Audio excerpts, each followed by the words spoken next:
অন্যের জন্য শুভ কামনা করলে এটা ফিরে নিজের দিকে আসে, এটা খেয়াল রাখেন।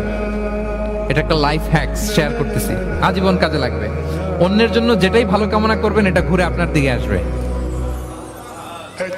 অনেকে বলে হুজুর ওর জন্য দোয়া করে আমার কি লাভ?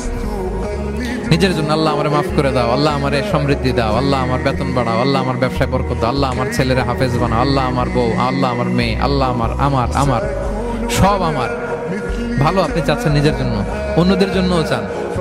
আল্লাহ আমার সব ভাইদেরকে মাফ করো, আল্লাহ আল্লাহ আমার গোটা মুসলিম উম্মাকে তুমি বরকত দাও, কল্যাণ দাও, নেতৃত্বে আসার তৌফিক দাও, আল্লাহ সবাইকে সুস্বাস্থ্য দাও। এটা ফিরে আপনার দিকে আসবে।